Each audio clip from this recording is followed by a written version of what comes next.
I'm Joel Sharpton, one half of the Articulate Coven, and this is what you probably missed in Season 2, Episode 3 of Interview with the Vampire.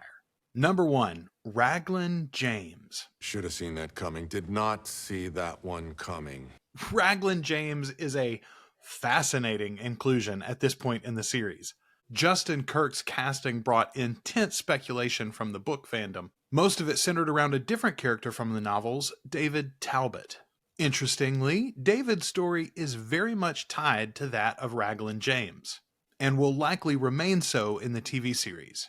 No spoilers for what book or books he appears in, or how his story plays out. But Kirk is a very good actor, and game for this role. We will see more of Justin Kirk's Raglan James, perhaps in a certain spin-off series coming soon. For what it's worth, the great conversion that's mentioned here between Raglan James and Daniel Malloy is not something in the books. It's a new inclusion in the show, though it may be based on plot lines from the last 3 novels in the Vampire Chronicles. Right now, this seems like something to keep even an avid book reader guessing. Number 2, here's a preview of what's to come.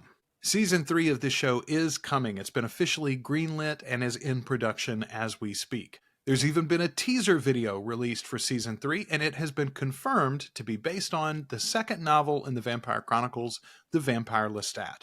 The Vampire Lestat is my favorite novel of all time, and it's a big change of pace from the first novel. In it, Lestat arises from a long slumber underground to discover the 1980s and rock music, and his former boyfriend's tell-all book, Interview with the Vampire. While the book does include some of his prep with the rock band for a live debut as a rock star, as well as his corrections of some moments in Louis' book, it is primarily made up of Lestat's own memoir, detailing his human life, his making by the vampire Magnus, and his exploits as a vampire before he came to Louisiana and met Louis de Pointe-de-Lac. This episode gives us a fascinating 20-minute preview of that novel, though we do have to remember it's not properly told through Lestat's eyes, but Armand's. The biggest example of what's missing here, Lestat's mother, Gabrielle, who absolutely figured into this part of the timeline, and has already been announced as being included in Season 3. Why does Armand not want to mention Gabrielle, I wonder? Number 3, Viens à moi. Viens à moi is what Armand says to Lestat when he first confronts him in the theater, at least according to Armand. It's also what Lestat said to Louis in Season 1, Episode 1, as he beckoned him into the life of the immortals.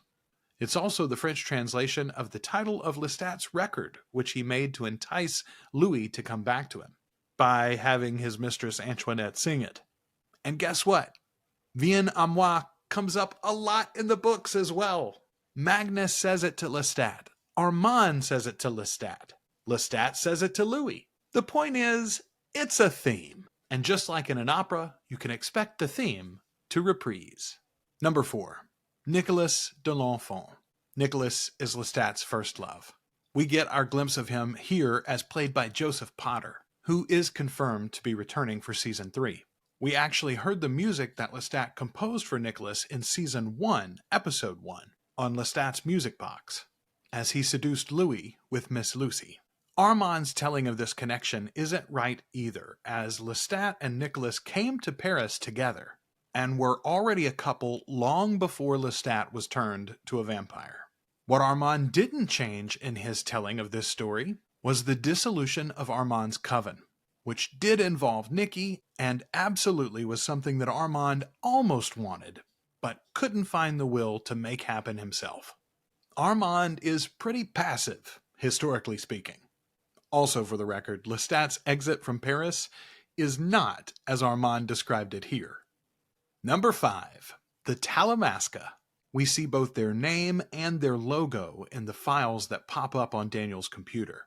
One of Anne Rice's coolest creations, the Talamasca never received their own book properly, though they figure into many novels in both the Vampire Chronicles and the Lives of the Mayfair Witches series.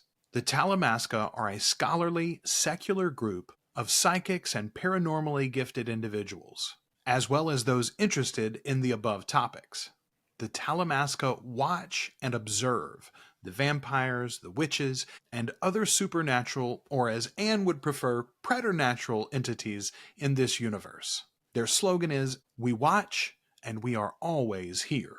The Talamasca are at the center of the aforementioned spin-off that I discussed. It's titled simply Talamasca and is expected to debut sometime in late 2025 on AMC and AMC+. Raglan James, who we met in this episode and is, at least in the books, a member of the Talamasca organization, is likely to appear in that series. We've already seen the Talamasca appear in the Mayfair Witch series, both in Season 1 and now in Season 2 as well. By the way, we're currently covering Season 2 of Mayfair Witches on our primary podcast, The Articulate Coven, available here on YouTube and anywhere else you find podcasts. All right, that's 5. Now it's time for our Lanyap fact. Armand's offhand comment about no one wanting to sell us blenders is a deep-cut joke for book readers. Armand in particular, but many vampires in Anne Rice's books are fascinated with modern technology. Armand in particular goes on a long adventure to discover the variations and complexities of the modern blender. This section of the novels, of course, predates YouTube, but one imagines that Armand is a very high-level patron for Will It Blend. Thanks for watching this video, and if you want to get these early, don't forget that you can access next week's episode, what you missed in episode 4 of season 2 of Interview with the Vampire, right now on our Patreon, articulatecoven.com/join. $2 or more a month gets you access to everything we do early and ad-free. We'd love you to join us there if you're in a position to support the show, and a special thank you to everyone who already does.